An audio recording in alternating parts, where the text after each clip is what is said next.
ரீசெண்டாக வந்து பார்த்தீங்கன்னா நம்ம தமிழில் வந்து பார்த்தீங்கன்னா நிறைய டைவர்ஸ் யாருன்னு வந்து பார்த்தீங்கன்னா ஆக்டர்ஸ் எல்லாருமே நடிகர்கள் தான். இதுக்கு எல்லாத்துக்குமே டைவர்ஸ் காரணம் யாருன்னு வந்து பார்த்தீங்கன்னா நம்ம தனுஷ் அப்படின்னு தான் வந்து பார்த்தீங்கன்னா மக்கள் எல்லாமே சொல்கிறாங்க. ரீசெண்டாக வந்து பார்த்தீங்கன்னா நம்ம ஏஆர் ரஹ்மான் வந்து பார்த்தீங்கன்னா டைவர்ஸ் பண்ணின்னு சொல்லியிருக்காரு.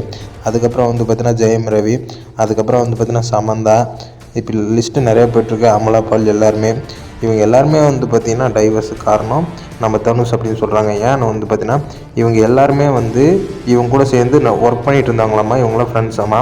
அதனால் வந்து பார்த்திங்கன்னா டைவர்ஸ் ஆகிடுச்சுன்னு சொல்கிறாங்க. அதுக்கெல்லாம் டைவர்ஸ் ஆகணும்னா இப்போ நம்ம விக்னேஷ் சிவனும் நயன்தாரா தான் இருக்காங்க. நயன்தாராவும் விக்னேஷ் சிவனும் நானும் ரவுடி படத்தில் வந்து பார்த்தீங்கன்னா தனுஷ் கூட்டிருந்தாங்க. அவங்களுக்குலாம் டைவர்ஸ் உண்மையா என்ன டைவர்ஸ் ஓகே அவங்களுக்கு பிடிக்கல நடந்துருச்சு, அதை வந்து பார்த்தீங்கன்னா இவர் தான் காரணம் அப்படின்னு வந்து பார்த்தீங்கன்னா பேச ஆரம்பிச்சிட்டாங்க. அவங்களோட டைவர்ஸுக்கு முக்கியமான காரணம் என்னன்னு அவங்களே சொல்லிட்டாங்க. அடுத்தவங்க குடும்பத்தில் சண்டையை மூட்டி விடணும் அப்படிங்கிறதுக்காக வந்து பார்த்தீங்கன்னா என்னெல்லாம் பிளான் பண்ணுறாங்க. கரெக்டாக தப்பு இருக்காங்க அப்படின்னு சொல்லுங்கள். பாகேஷ்.